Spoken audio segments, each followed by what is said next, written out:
Welcome to the Homeschool High School podcast, brought to you by Seven Sisters Homeschool.com and the Ultimate Homeschool Podcast Network. I'm Vicki, and I'm so excited. I get to talk to my good friend Natalie Mack today. So I don't know how many gazillion times we have chatted with Natalie on the podcast and on Facebook Lives, and it's just such a blessing. One of our cousins, so Seven Sisters has cousins that we do special connections with. So anyway, Natalie is a force in the homeschool community, a force in inspiration. Like, she works with the military homeschoolers. She helps with HSLDA's work. She does TED Talks. I mean, like, just one. Hey, that was so cool. So cool. So many things. I mean, we just can't get them all in. Anyway, one of my favorite things, and we know our listeners love, is listening to the stories of how people homeschool. And so you have several children, so you had lots of opportunities to homeschool your kids through high school. So Natalie, I wonder if you could tell us a little bit about your family. And especially, y'all have such unique experiences as a military family. If you could talk about how you homeschooled and how to handle each of your teens as y'all went through the process. So say hey to everybody and jump in and tell us about homeschooling. Yes. Hello, everyone. I'm excited to be here. As always, Vicki, thank you so much. You are just an amazing, I consider you just an amazing friend, supporter of all things homeschooling, but people, right? And just seeing people and just thinking the best of people and pouring into them. So thank you. Thank you for that. I appreciate it. And I always love to be on a podcast. So yes. Oh gosh, our family. So let's see. We are now a retired Navy chaplain's family. My husband was military, active duty, and a little bit of reserve time in two branches. Started out after college in the Army. We got married about 2 years after that. And so he and I moved around the world as an Army couple with one child at the time, our oldest daughter. And then he was called to the ministry, got out. We did some what we call civilian time for about 7 years, living back in Maryland, our home. And he became a licensed minister, finished a master's in divinity at Wesley Theological Seminary. And we looked at each other and just said, we miss military life. We had more children at that point. We entered back into military life as a Navy family, Navy chaplain. As I mentioned before, it was Army. He was an intel officer, so big difference. And only transition because God called, right? And so at that point, when we entered back into the Navy, that was in 2001. I was expecting our fourth child. And we started homeschooling in September, right before 9/11. Oh my. And within about 2.5 weeks later, maybe 3 weeks, my three children, myself pregnant with our fourth, what dog do we have then? We had, Irish setter. And we ended up moving to join our husband, who was then newly assigned in California to a Marine Corps base called Camp Pendleton. Oh, yeah. And we flew a few weeks after 9/11. So you can imagine, for those listeners who were born then, and I do remember. Yes. And over the years, we added, that child I was pregnant with, of course, was born. And then we had another child, our youngest son, in 2007. We were living in Virginia Beach at the time. So over the years of being a military family, we lived overseas twice. The last assignment was in Naples, Italy. And we've been back, now it feels like we've been back about almost 12 and a half years, but it feels like it was just yesterday. And I would love to go back. And so over the years, one of the things that we always focused on with homeschooling was passions and interest. Academics was always important for us. Both my husband and I have master's degrees. We are first generation college graduates. That was always pretty much on the table. Yeah. But we were flexible. If we felt that that wasn't the right next, what I call post Mhm, secondary destination, then mhm, we would have pivoted. And mhm, so, but we didn't. We saw that as the next destination for all five. All five also wanted to go to college. mhm. And so they have all now been launched to college. The youngest one that was born in Virginia Beach is now a second semester freshman in college. And the other four have graduated college and two completed master's degree programs. And one is in his second year of a Mm. master's in urban planning with Virginia Tech. So academics has been important. But Let me interrupt. We yeah, had your youngest on the yeah, podcast, and it was such a great episode where he was sharing yeah, about the work he was doing for the conservation district. yes, They're like making a difference in the local community. It was a very yeah, special program. So I'll put links in yes, the show notes to the work that he did as a senior in yeah, high school. yeah, Yeah, yeah. high That schooler was doing cool things. Yeah, Yeah. that was awesome too. He really loved being on the podcast with mom. Like, wow, okay. Because in his senior year, 11th and 12th grade, both, I had started back working. I started back working in 2020 with HSLDA as a high school educational consultant. I Mhm. also created their military outreach program. Yeah. I started my own LLC officially. I had already been doing, pro bono Yes. consultations and supporting the homeschool community. But my husband was like, okay, like, Mhm, mhm. I started an LLC, which I still have. I did the TEDx, which you mentioned, the impact of homeschooling. Yeah. And I also started a nonprofit, Military Homeschoolers Association. Mhm. So I know people probably saying, does she sleep? I get asked that all the time. Does she sleep? I do sleep, you all. I have no problem sleeping. I Mhm. love to sleep. Do I get as many hours as I probably should? No, but I don't do too badly. And my husband helps a lot with like, you need to go to bed.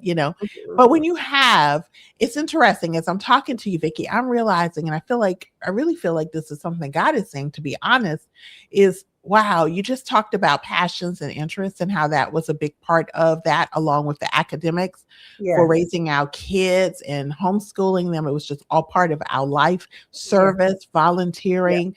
living life fully, Mhm. exposing them to cultures and Mhm. travel as much as we could. Thankful to the military for that. Yeah. Um, what I'm also hearing as I'm saying all this is that's how I live my life too. Like what I'm Yes. doing now, it's Mhm. all passions and interest. And I'm Yes. thankful. I'm so Mhm. thankful I can Mhm. do it, but I Yes. feel called to it. Like starting the nonprofit, I deeply feel called that that was the right thing. Yeah. Working with what I've done with HSLDA, yes, I believe in their mission. My LLC, making a difference. I do like a lot of the speaking.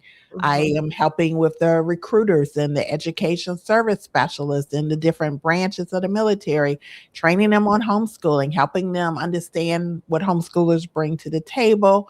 I just did a virtual training with the Navy, matter of fact, and I'll have two more that they've scheduled, contracted me to do. So I'm really passions and interests. That's Yeah. just the thing for us. And so, Yes. what did that look like though over the years, right? To be more specific, because that's Mhm. just pretty general. What Yeah. did it look like? Well, always, and this is what I always speak on when I travel to speak at conferences as well, and maybe the one-on-one consultations. I'm Mhm. always saying, you know, try to help discover who your child is. Like, what are they really good at? Mhm. What are they interested in? And one of the things that has helped that I advise now for families is this ASVAB career exploration program that students don't even, it's no commitment to enlist. And I offer that to state homeschool organizations and large co-ops to bring that career exploration to the high school community, Yeah. because a lot of times families don't really know, like they know their child, but they don't really know what that translates to for a career or Yes. maybe for a major in Yeah. college. So Yeah. I always say, just try to get to know who your child is. Have Yeah. conversations. A lot of them are late at night. My goodness. And I tell you what, What that's is when the it? most fruitful conversations have been. I Yes. can remember sitting there talking to my kids, and after a certain around midnight, Yeah. my brain turns off and my kids can see my face and you can see them. Yeah, right, right. I'm sure a lot of parents listening will be like, yes. Yeah, I don't know but to why. be willing to do that because Yeah. really is somehow their brains very often get engaged when the day is winding down, and you Yes. can really find things about Yes. what's in their soul and what God has placed there. You're right. You're right. You're right. And so for each child, that looked differently. Mhm. So let's say our oldest daughter, and I talk a bit about this in that TEDx too.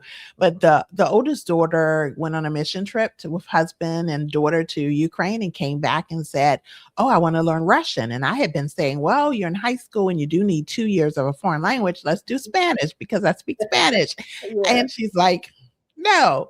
Came back and said, "I want to learn Russian." So I said, "Okay, let's do it. Let's get it done." And so she became very conversant in Russian, took Russian for dual enrollment, and then ended up, eventually becoming very fluent in Mandarin. That's a story for her college years at Liberty, taking Mandarin as a minor, and then going on to study Mandarin. She's been to China 5 times, leading high schoolers and junior high schoolers to China, different parts of China.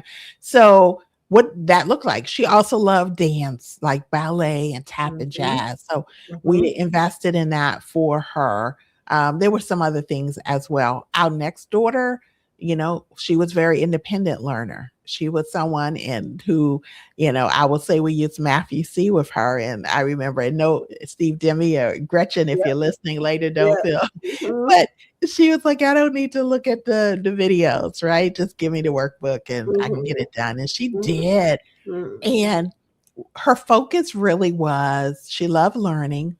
But she also realized that if she got her work done, she would have time to get on the field. She's a soccer player, Ah. and her Mhm. passion was Mhm. soccer, Mhm. and she ended up becoming a Division I athlete at Liberty University. So we went through the NCAA eligibility process, Yep. and I think we've talked about that. I know I've Yeah. talked about it with Gretchen Rowe on the Demi Learning podcast, Yeah. but we and then the next one was interested in a lot of like international foreign affairs, politics. He ended up going to a college in American University School of International Yeah. Service and Mhm. studied that. And also, he was also very much interested in electronics and understanding how things work in Mm. technology. I Mhm. remember time just with him and focused on him when he was younger meant, hey, you want to go with me to get a snack to eat, grab lunch maybe, and go to our thrift store, our local, whichever, wherever it was, right? Uh-huh. Even overseas on the installation, it was a thrift store, and we Uh, would go and he would get old electronics so he could take them apart and figure out how to put them back together, how they work. He would get parts, and he was always the tech guy in the house, right? uh-huh. Uh-huh. And he still is, right? He's now an entrepreneur, and doing amazing things. And Mm. then our next son, he loved model. He also loved foreign affairs as well. And he loved journalism. So we kind of pulled that together and spent a Mhm. lot of time on getting him connected to those opportunities in our area. Like we had a model United Nations club that Yeah. he participated in, went to conferences and Mhm. debates, and we did speech and debate and all those types of things. And then this youngest one, the one you mentioned, Yeah. conservation was one of his passions. And so we, over year by year, looked at what could we add to like his academics Mhm. to really round him out and to help him just develop into someone that had these interests and these again, these interests and these desires to do good work in certain arenas. And so it was important that we helped our students acknowledge who they were, like, Yeah. Yeah. and then, well, what do we want to do with that? Like, what can we find in our community, in our region, our state that can supplement and can edify and support that. And Yeah. all along we're a family of faith, so that has always been the thread there. So Yeah. service in our community on the installation has and at the chapels has always been just something that we do. Yes. And the family our kids have seen me as a leader of homeschoolers and homeschool groups around the world for years. And they have grown up seeing that. And of course, my husband, a Navy chaplain, that's service of Mm-hmm. utmost capacity. And that was just who we are and what we focused on. And we were always an eclectic homeschooling family. And so in terms of like a modality, I love Charlotte Mason, we love Yes. classical, and Yes. we kind of turned into an eclectic family. Like, okay, what type of math program do you need to learn? It wasn't, Saxon didn't work for each of our kids, as an example, right? Teaching textbooks worked for one, it didn't work for others. So we just made the best we could of conventions that had used curriculum sales, right? A reselling curriculum, you know that? Yes. Yeah, curriculum sales at your local co-op, because like, homeschooling, for us, one income all those years. It wasn't until the latter end of my journey that I started to work with, and it was with HSLDA. Yeah. So for about 20 years, stay at home at one income. So we were frugal and we did the best that we could. It meant a lot of sacrifices to be able to invest in all these activities and opportunities. Definitely, right? Yeah. And what you found is, and been there, done that on that, is all of us homeschoolers are on some kind of a budget. Yes. And our job is to pray and not be afraid. Yes. And look for godly wisdom. And so you guys believed that God was guiding your homeschooling. Yes. And absolutely. So you could have your heart open to what the resources were. Yes. So like, how many kids were doing NAACP, NCAA? Right, NCAA. All these initials. How many kids in her generation were doing NCAA sports? So you had to be willing to, with your resources available, find the programs that would be NCAA appropriate. Yeah. Yeah, and finding Russian classes for daughters on an income. So how did you have the courage to look around for those resources? Because you've been doing this for a while, but you were a pace setter, in the earlier days. So how did you find the unique resources for your kids on a budget? Yeah, so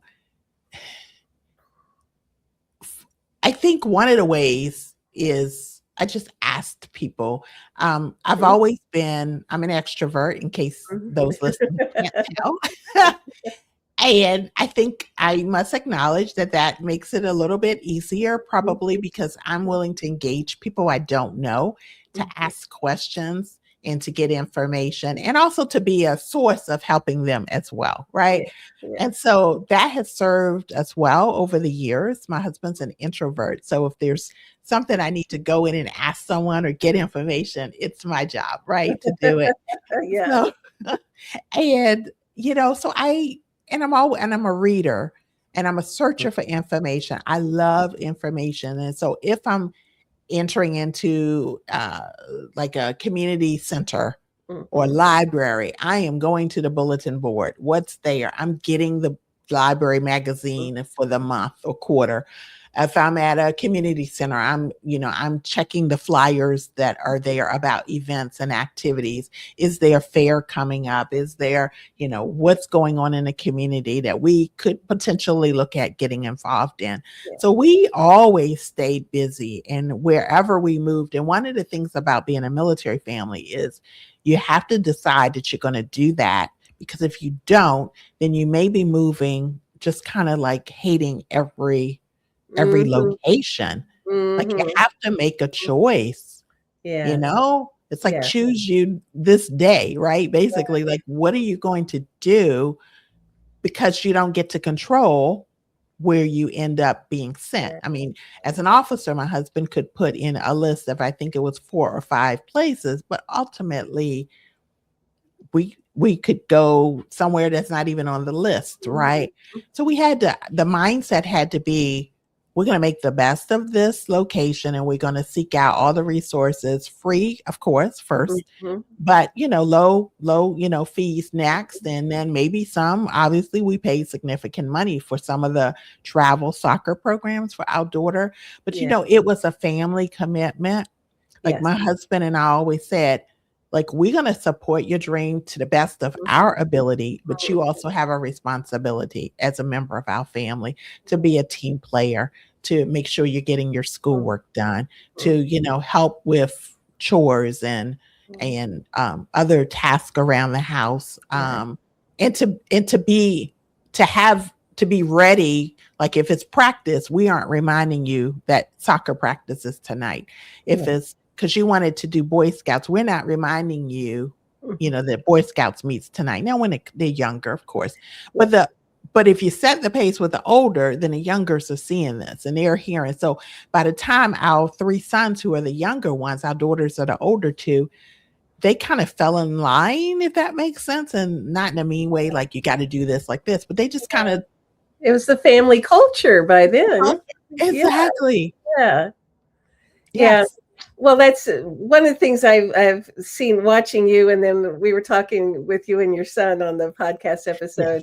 Yes. Is there is a family culture of being busy, but also a hopefulness, Yeah. like Yes. believing in, like your son believed in himself. He wasn't critical of himself, but he wasn't full of himself. He would just believe in himself. And he sounded so hopeful. I'm interested in this thing. I'm working on this thing. I have dreams Yeah. about the future.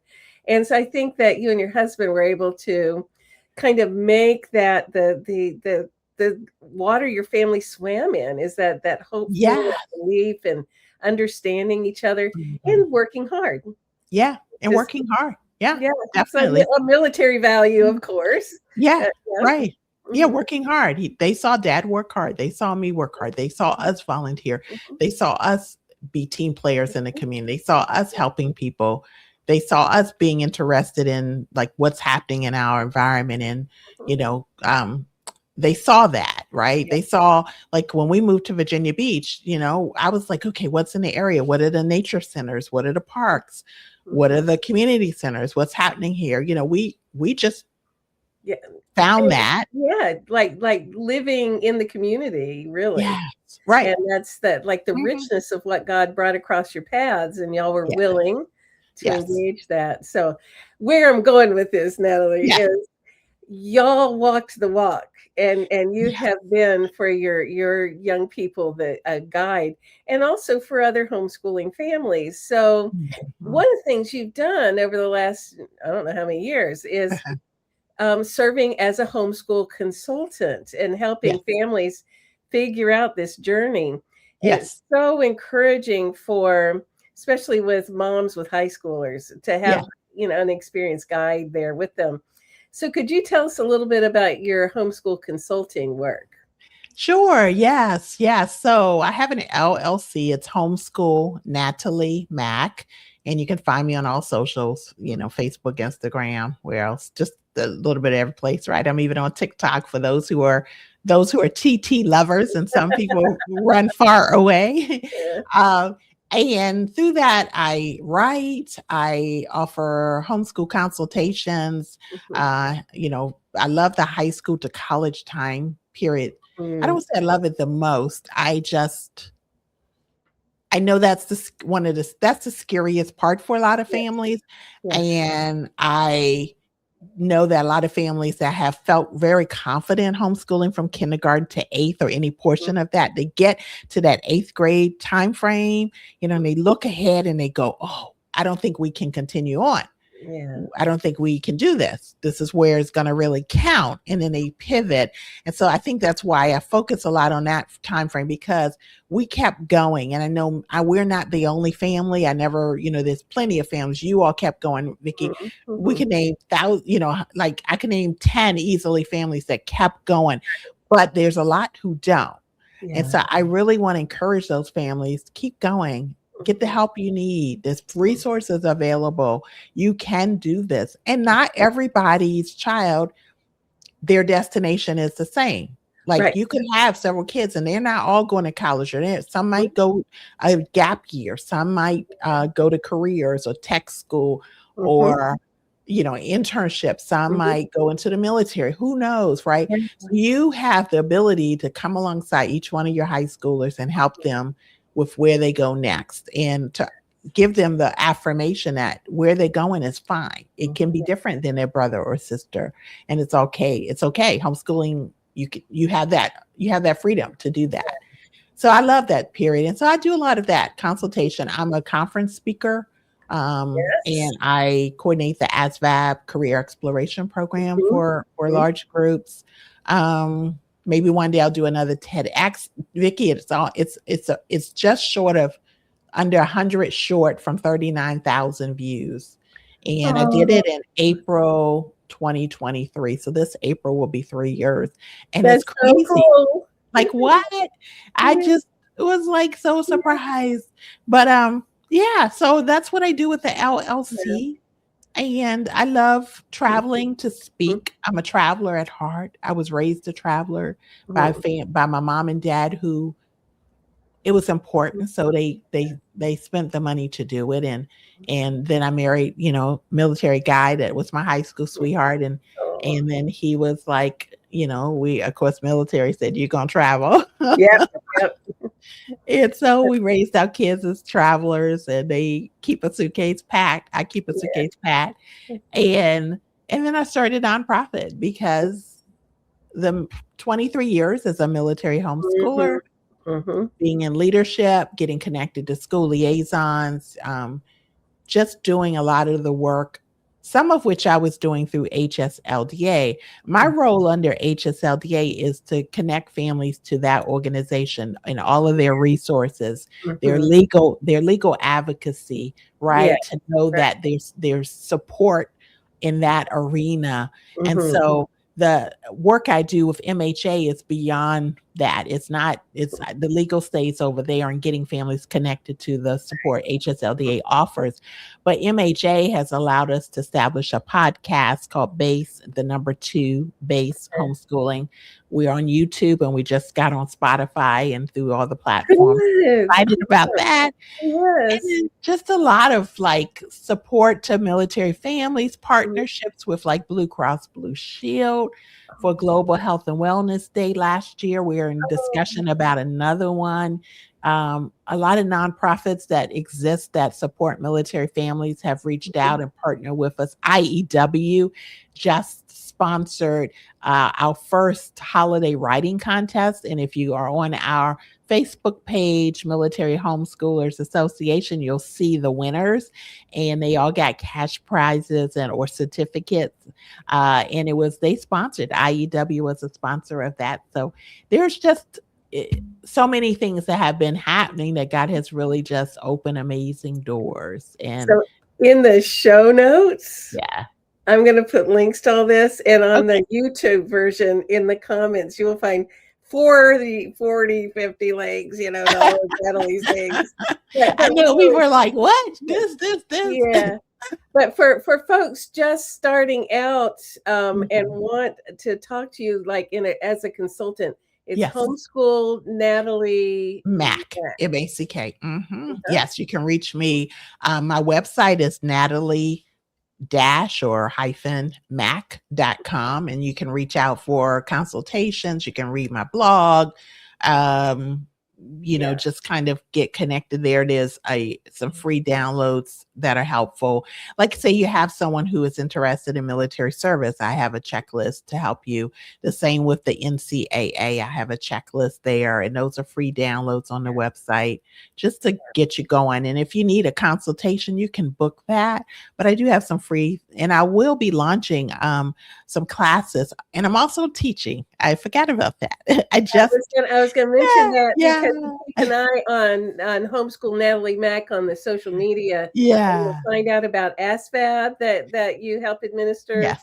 and then the classes you teach. So mention Yeah. those real quick. Yeah. So I teach a model diplomacy, which is a foreign affairs course. I Mhm. thought I would be a human rights activist in Bolivia, like, with a backpack, Uh-huh. then I decided, no, I'm going to marry my high school sweetheart. And I ended up becoming a licensed counselor. So I have a Yes, background as a licensed counselor. yes. And so I did a model diplomacy because of that. And I used the council for foreign relations, their model diplomacy work. So I'm a CFR, which is what Council for Foreign Relations ambassador. I was accepted. I think I'm the only homeschool mom as a CFR ambassador. Oh, So that's I'm awesome. always breaking down barriers. And then I also teach an ethics and civil discourse class, teaching kids about the importance of realizing we don't all have to agree, especially in this highly charged political space. We don't all have to agree, but we can civilly discourse about topics that matter to us and that we may have differing opinions about, but how do we discuss those civilly, and how does ethics fit into all of that in the framework that people approach conflict and all. We talk about confirmation bias in that course. So there's a lot of good stuff. And in that one, I use retro report, RETRO report.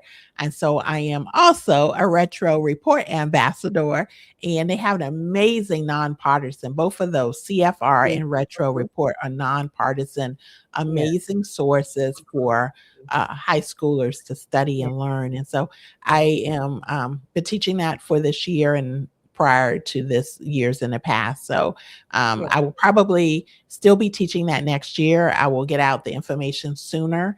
But I'll also be doing some master classes and on high school. Those will be coming really soon as well. We'll do some live master classes to just kind of like talk families through this whole process of how to homeschool well. And well in quotation marks, right? Because that means well to a gap year, well to college, well to community college. It's all of it. It's well. It's just making sure you're supporting your child. So. I can't remember how I did this, but somehow you got me copies or recordings of some of your classes or something. I have seen you teach model diplomacy, and it's awesome. So, thank you, thank you. I love it. All right, so Natalie, yes, thank you for fitting us into your schedule here. Always, Vicki. I'll make time for you to talk to you. So folks, that don't let these opportunities go by. Like Natalie, if you are in the military, if you've got a high schooler, if you're starting out homeschooling, if you just want some encouragement, look at all of Natalie's resources. It is such a wonderful servant of God is, who God has made you. So, thank you. I appreciate that. Yeah. Thank you. So this has been the Homeschool High School podcast, brought to you by sevensistershomeschool.com and the Ultimate Homeschool Podcast Network. Thank you to Seth Tillman for editing, and we will see everyone next week. Yeah. Bye-bye. Bye-bye.